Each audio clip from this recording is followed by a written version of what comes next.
This is the brand new Honor 200 Pro. I've generally been a fan of Honor devices. When they did a collab with Porsche, they had the Magic 6 RSR, Magic V2 RSR, some of my favorite ones, obviously because of my love for Porsche. So obviously I thought I would give this one a try. This design is actually pretty cool. So on the back, you can actually see it comes in this pretty unique colorway. The official name is Moonlight White, reminds me of a piece of marble, some stone. It's just kind of very unique, especially when the light hits it. Comes in a couple other colorways, but the thinness is what I've always been a fan of Honor phones. It's 8.2 millimeters, and just like their V2 RSR, which is the thinnest folding phone, this really kind of follows in those footsteps. You can see the camera module, once again, different than most that we see in the space. And on the front, we pretty much have a 6.78 inches AMOLED. It's a floating display, and it has slight curves around all four sides. So it's got a refresh rate of 120 Hertz, 4000 nits peak brightness, which is more than the S24 Ultra, which is only 2600. Obviously, a lot of people kind of compared this as the flagship of Android smartphones. So even using this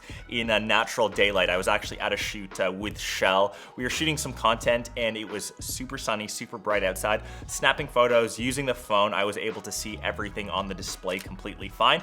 Another big comparison between those two is the battery life. So 5200 milliamps compared to the 5000 on the Galaxy, and obviously the charging speeds, another big difference. So this does wireless charging at 66 watts, wired at 100 versus 15 wireless and 45 wired. If you compare that to, say, even the iPhone, the 15 Pro Max, which iPhones charge the slowest out of the bunch, you obviously see the clear winner. So obviously spec-wise, this is a pretty good smartphone. Internally, it's got the Snapdragon 8 S Gen 3. That's essentially a detuned version of the Snapdragon 8. It allows for great performance, but for a cheaper price point. In day-to-day tasks, when you're multitasking, obviously scrolling like the endless loops of social media, when you're playing games, I was rocking some like Genshin Impact.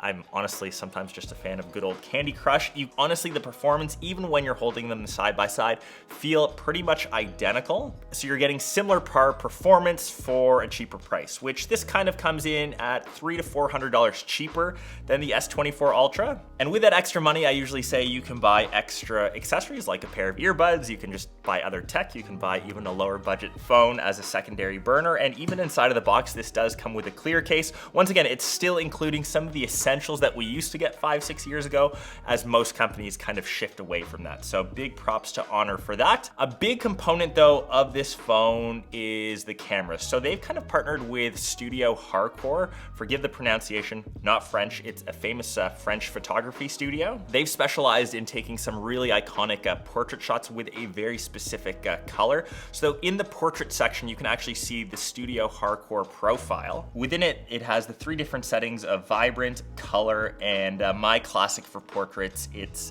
just the good old black and white. So I've actually set up a bit of a studio location here. I've taken a couple of shots with this compared to, other flagships, and you can see the really cool color that they get. And since it's using that dedicated 50 megapixel portrait camera, you get some really great effects that tied in obviously with the AI for shadow and light enhancements, optical effects. And not to say that I've become like a great portraits photographer, but it's been kind of cool setting up a different space and taking, different kinds of photos for me. I'm generally a bit of a lifestyle, a lot of street photography, but if you look at dedicated portrait cameras, you can definitely get a similar effect with a smartphone, and obviously this has all the benefits of being a fully usable device as well. So for the rest of the camera hardware, I mentioned the 50 megapixel main portrait camera, obviously the 50 megapixel telephoto, and the 12 megapixel ultra wide, which also works as a macro, and you can actually see some of my nasty calluses, which is nice.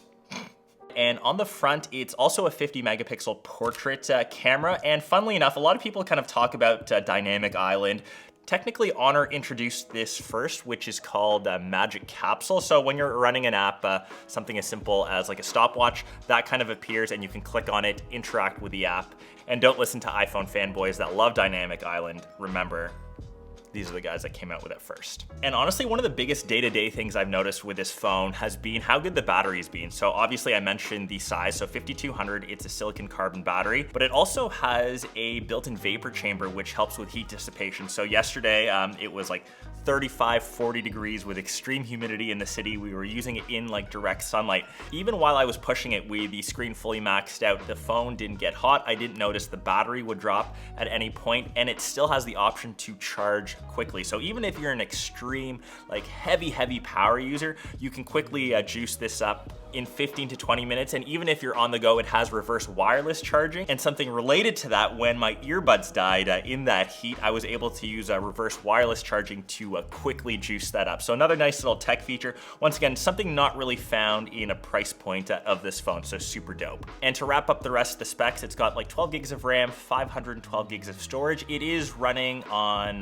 Magic OS 8 over top of Android 14. It's got great customization, and they have the Magic lock screen. And once again, you can kind of change everything how you want. So yeah, pretty dope phone. And once again, compared to other flagships that are like, yeah, $300-400 more, this could be a worthy contender. Hope you guys enjoyed this vid. I'm gonna go cool off now. It is extremely hot still in the city, so depending where you're watching this, it's summertime.